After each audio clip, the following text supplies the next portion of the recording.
ছাত্রছাত্রী স্কুলে যায় সাইকেলে চড়ে, তরুণের স্বপ্নে বাংলা e-learning করে।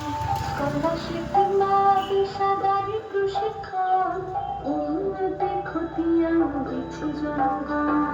শুনো শুনো বন্ধুগণ, শুনো দিয়া মন, বাংলার উন্নয়ন করি বিবরণ, আজ করি বিবরণ। উন্নয়নে বাধা নয়, লাল ফিতে ফাঁস, জনবল প্রশাসনে সবার বিশ্বাস।